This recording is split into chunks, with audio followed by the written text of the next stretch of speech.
When you think about losing weight, are you doing it for a special occasion or will it be a lifestyle change? I'd like to know, what does healthy fitness and wellness look like for you?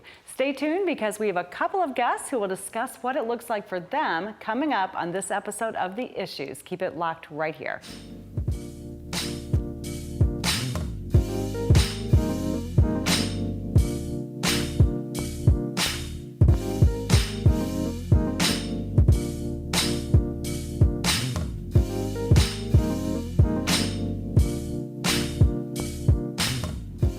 Many people dread the idea of exercising, but it can actually be fun. Let's take a look at a few people who have been taking a choreographed step class for years.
Now that looks like fun. They make it look so easy. I'm Sarah Bernard, and thanks for staying with us. According to Healthline.com, if you ask 50 people what is a healthy lifestyle, you may get 50 different answers because it tends to look differently to each of us. Recent studies show that people who choose to incorporate fitness as well as more fruits and vegetables into their daily regimen can decrease the risk of cardiovascular disease, cholesterol issues, and/or type 2 diabetes. Starting a fitness routine slowly, then increasing it as you feel better, might work best for some people. The goal is to keep moving and reduce sitting time. Welcome to The Issues. Our first guest has experienced the challenge of losing weight for years. She's going to tell us about what happened once she decided to make it a lifestyle change. Hello, Astrine. Welcome to The Issues at STL TV. I'm so glad you're here. Hello, Sarah. Thank you for having me. So you are a different woman physically than the person you were what, 3 years ago? Yes, indeed. Okay, Yes, so ma'am. tell us who you were then and what happened. So I happen to be a healthcare provider in the area of practice of pharmacy. I am a pharmacist, and the health has really been on the forefront, the core of everything I do. And over the years, I always knew the importance thereof. But there's a difference between knowing something and actually taking action toward it. And I really would say I hit rock bottom when, as a healthcare provider, I was sitting in my doctor's office visit as a patient and was told I was going to walk out with blood pressure medication and cholesterol medication. Needless to say, that's what I do for a living. I'm a cardiovascular specialist, hence the red, because the color of the blood is red, the heart pumps it, and it's the most important organ of the body. But I had to realize that there was a change that needed to be done. And so I had to go from a passive to a proactive mindset. Granted, it has been a struggle all my life. So when I made up my mind that I had to choose between being on medication or really adopting a lifestyle that was going to produce a healthy body, then I had to come to the senses of embracing that and making those changes. So as a pharmacist, you knew what it was like to prescribe medication, to take medication because of the patients that, that you were involved with day to day. Goodness. And now all of a sudden you were that person and you were being told you had to take medication because you were you considered obese at that time by your doctor? Okay. Obese. And did you know that? Did you know that yourself, or was I knew it. I knew it all along, Sarah. Let's be honest. This is what I do for a living. Not only am I cardiovascular, but I'm also pulmonary trained. So I understand even the weight of care of what our lungs endure when we are not physically fit. It makes breathing. One of the underlying leading causes of asthma is obesity. Yeah. So how many pounds more were you from right now at that time? 150 pounds. 150 pounds. More than what, and you're what you are looking at today. And you're just like perfectly beautiful right now. Thank you kindly. So 100, and how many years ago was that, roughly? I've always struggled with weight, lose and gain, but over the last, I want to say 16 months is when I really took off and really never looked back. Progressively, and really the beginning of 2022 is when I went radical, committed to the plan. So that was just a little bit over a year ago. So let's say less than a year and a half, you lost 150 pounds as an adult female and raising children. So you're busy and you're working and all of this stuff. So so you had this defining moment with your doctor where you called it hitting rock bottom. Yes. So something affected you and you had to make some radical changes to lose that much weight. Correct. So what were some of the things that you did, and was it gradual changes or was it a lot of things right at once? How does your story, how can you help others? So tell us a little bit about that. So the first thing I did was take sense of ownership. Now, mind you that at that particular time when I'm receiving this diagnosis, I just entered my 40s. It was a milestone year for me. Mm-hmm. And so I believe I always took a holistic approach. There's a spiritual component, there's a physical component, there's an emotional component. And I believe in being transparent. We have to navigate the stress in our life. So I've always been obese, but in the last couple of years, going through major things like divorce or layoff, it caused me to find emotional comfort, even more so in food than previous year. Mm-hmm. Keyword, more than previous year. So it had been underlying. So I literally, the first thing I had to say was take ownership. I'm here today because of the decision I've made.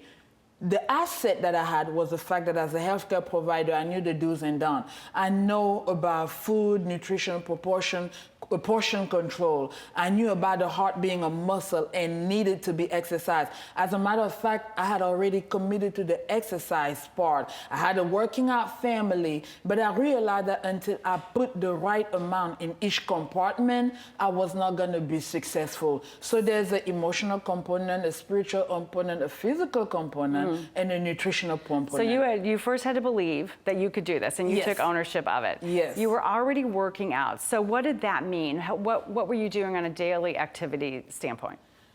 I had a gym membership. I was blessed. I enjoy dancing. I was over the dance ministry at my church where I just passed the baton after leading for 18 years. Dancing is part of what I like to do.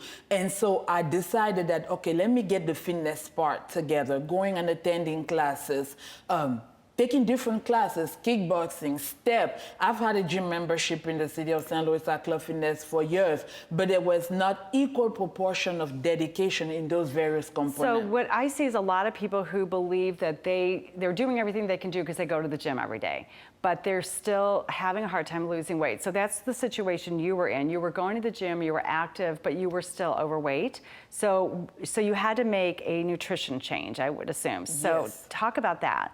I had to make a nutritional change, and even let me hit a little bit on the physical part.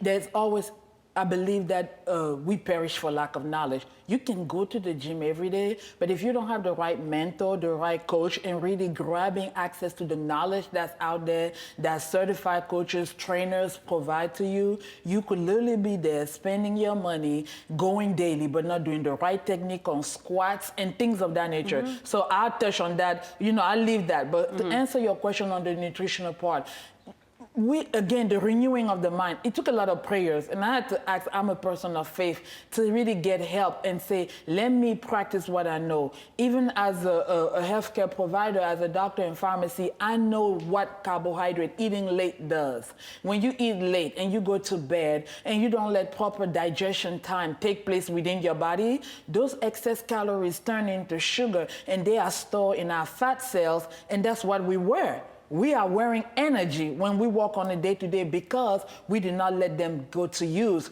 So I had to make the nutritional change that I knew all along. I cannot tell my patient that in order for you to cut down your cholesterol level, you need to watch your fat content and not apply it to myself. So I had to be proactive and say, wait, I cannot eat carbs after a certain amount of time. Something as simple as water, right? We always heard growing up that how important water is. Was I really drinking 8 glasses of water, 8 ounces of water? See, you can get glasses, but if they're 4 ounces, you're not getting your daily maximum needed. So I had to literally make it a daily commitment that I was going to check in all the box, not eat after a certain time, limiting carbohydrate, and so forth. So, okay, so you don't eat at night after what time? After 6:30, at the latest 7 p.m. Okay, so that's an important tip for our viewers, that no food after 6:30, 7 p.m. at night, drinking 8 full glasses of water a day. You added that to your plan. Absolutely. What are some other, if there were like five major nutrition changes you made in addition to those, what would they have been? I actually went through a nutritional program, so I eliminated carbs and I eliminated oil. That's what I did. Everybody is not able to sustain that. I will say from what I've learned with my specialized knowledge and just literally submitting to fitness coaches, nutritional coaches, I've learned the importance of knowing that all food are not equal. So you having a 400 bowl of broccoli, which would be huge, by the way, is not the same as you having 400 calories coming from carbohydrate, your bowl of pasta. So understanding that calories are not the same is important. And using that knowledge and knowing that I have my carbohydrate early on in the day. So not only portion control, but also time of your meals. I have my carbohydrate early on in the day, on my way to my workout class or right after, because my engine is burning it, versus dinner where I will usually have salad with salmon or baked chicken, and then I know that I will be able to digest it.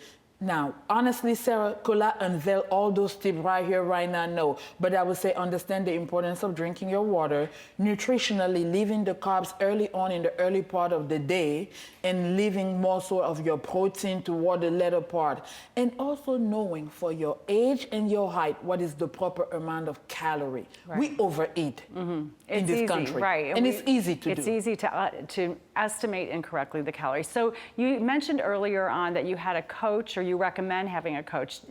Who was your coach that you worked with? And was it a nutrition coach, fitness coach? Both. On a nutritional coach, I had a coach because she was a walking testimony of having lost 100 pounds as well, and I bought into it. And on the fitness coach, her name is Miss Olape, on the nutritional coach, and on the fitness coach, I committed to learning the tips from my step instructor, Ms. affectionately known as Ms. Rawls at Club Fitness. We've been a member of this family for a little bit over 5 years. years now. And she's going to be on our show. She's going to be on this Yes. episode coming up next. So we're going Yes. to talk to her and get her take on all this. So we just have about 30 seconds left. If you, I think people would love to know, how is your life different today versus even a year and a half ago? What can you do that you couldn't do then? Oh my goodness. Cross As your a legs. lady, cross my legs. So much more. I have energy. I work as a healthcare provider. We work long hours. And ministry, I do so much for my church, my community. I am a mentor and I am a mother, motherhood especially. And I have family and friends. But to have the energy and the stamina to do it all is what is so much rewarding. And it's a lifestyle. It's not a temporary thing. This is my new normal. Very good. Astrine, thank you so much for joining us and telling us your story. It's truly amazing and inspiring. Stay with us because next I'll speak with a certified fitness instructor and Invite Change life coach, Roz. We talked about her a second ago. She's coming up. Stay with us. Thank you.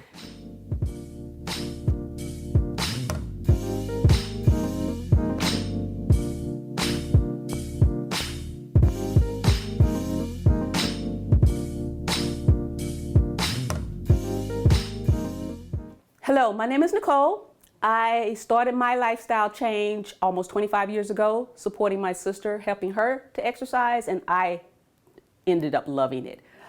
It helps me sleep better. It helps me eat better. It helps me feel better. I recommend it to everyone. It will help your life overall. Well, Thomas, you've got pre-diabetes. But with more exercise and a change in diet, it can be reversed. I've tried exercising. It just makes me hungry for bacon. I love bacon, too. And who really likes to exercise? Not me. Me neither. Nobody. So we're good? What? Oh, you still have pre-diabetes. Big time.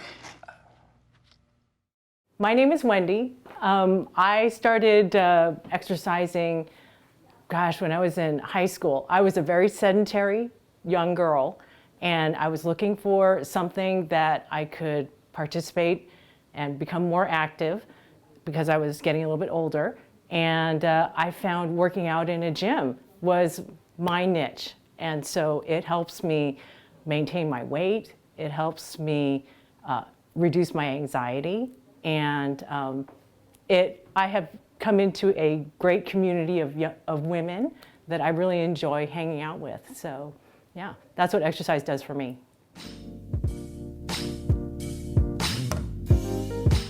Welcome back. In case you're just joining us, today's topic is on fitness and wellness, making it a lifestyle change. We've heard from a woman who shared her challenges for losing weight until she decided to make it a true lifestyle change in her life. Joining us now is someone who helped her along the way, Roz Rawls, AFA certified fitness instructor, personal trainer, and a certified Invite Change life coach. That is a lot of stuff. Welcome, Roz. So glad you're here. So we just met Astrine, and she mentioned you. You were instrumental in her decision and ability to lose 150 pounds in a year, a little bit over a year and a half. Yes. Thanks for having me first, Sarah. I'm so happy to be here. Yet, Astrine's story is like so amazing to me. It was just amazing being on this journey with her because I watched her from when she came in at this certain size and then just watched her just dwindle down and decrease the size and decrease the size. I kept telling her one day, I said, one day you're gonna walk in this class and I'm not going to recognize you. I'm going to have to hear your voice in order to know that you're Astrine. And it actually happened that way. Yeah. And it was funny just watching her when she first started taking my step class, and it's a certain moves that we did. It was with 5 repeaters and pivot straddle, and it's kind of fast. So we step at a fast pace. And I do remember when she first started how that 5 repeater thing, she couldn't just get all the way around when it was time to do the reverse pivot straddle. And then as she kept just reducing in size, and before I know it's like, look at her, she is jamming. She is doing the 5 repeaters back off the bench. She was working it. Yeah. And it was just, that was motivating. It was motivating for her. And it was motivating to me just to watch her, just to say, she is doing it. And you've been teaching fitness classes for years, Club Fitness, right? For years. I wasn't just at Club Fitness. Yeah, I was different at Bally's places. and Ladies Fitness, but I've been All the places. Yes, but I've been teaching over 30 years. Have you ever seen anyone make such a profound physical change that you saw in Astrine? I've seen a few, and this is why I knew what would happen is one day I would just not recognize them when they come in. And that's happened with a few of them, and it's like, oh my gosh, when I didn't know who they were until they said something to me. Yeah. It's like, I knew it was gonna happen. But I haven't watched any of them lose 150 pounds. Yeah. Okay, go from a 24 to a 4 like Astrine did. That was like phenomenal. Yeah, it's amazing, and she looks amazing. So for you, lots of people go to fitness classes every day or several times a week. So that's one way to begin to lose weight. But as she talked about, she had to make this decision that things were going to change in a really big, impactful way in her life. It was she called it a rock bottom moment in her life. And a lot of people have rock bottom moments, and it's not all about weight loss. It's about other profound changes that they need to make, right? So what do you think, if somebody, she's maybe not your typical person, right? Losing that much weight, but if the average person wants to lose 5 pounds, 10 pounds, 20 pounds, do you think it needs to be at that level where you have to just make such a clear decision like she did? Absolutely. I totally agree with, you have to make that absolute decision in your mind to say, I'm getting ready to change my lifestyle, and it needs to be a lifestyle change. And you have to know the why when you're making this change. If you don't know the why in it, this is why people do the roller coaster. Okay, so talk about that. Like what would be an example of a why, and how do you stay consistent with that? So why?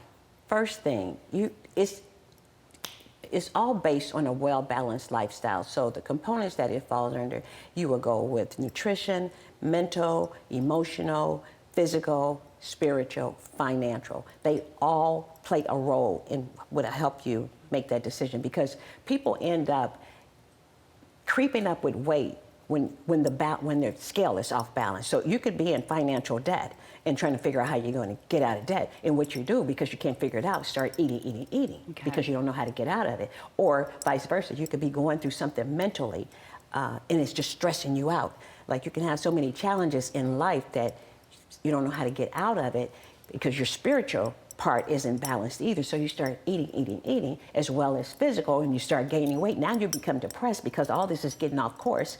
And the nutritional part, you're not eating right. So it all plays a role. The spiritual part, you don't take time to meditate, you're not getting enough sleep. So they all play a role.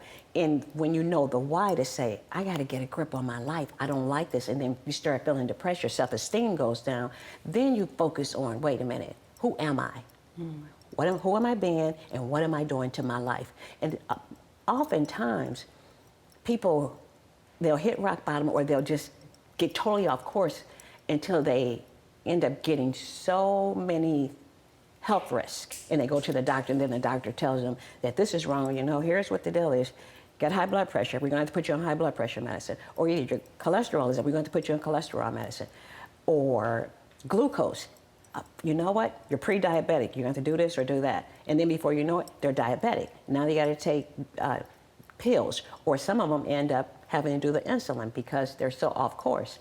So it goes into all of that, the risk factors that play a part. And so sometimes people say, oh my gosh, now I got to get this weight off of me because the doctor told me I got this, or I'm on this medication. And then some of them don't like being on medication. So if you want to avoid medication, which I highly recommend, it's like, take the action yourself, know the why.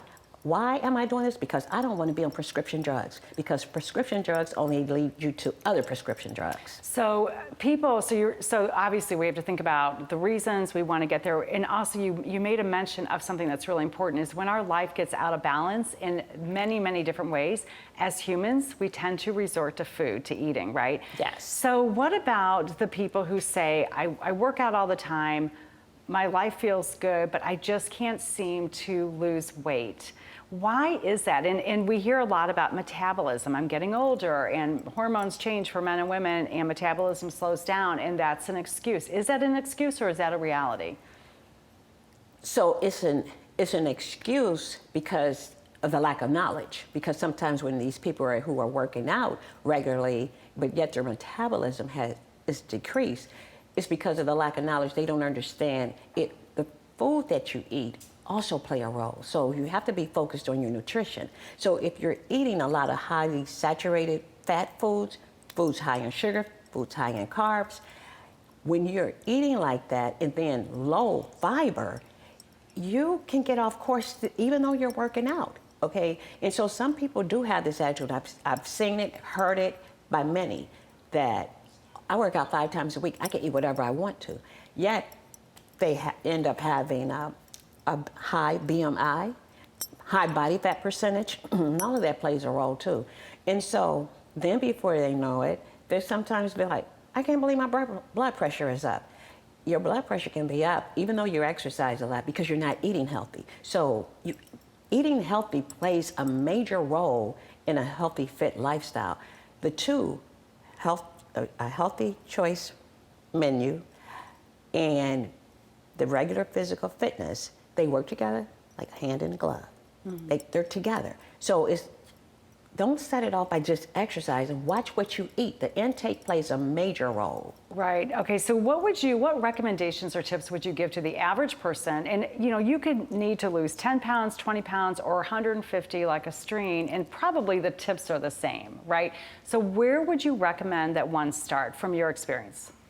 For losing weight? Losing weight. Losing weight, I would tell them first, start focusing on their food intake, okay?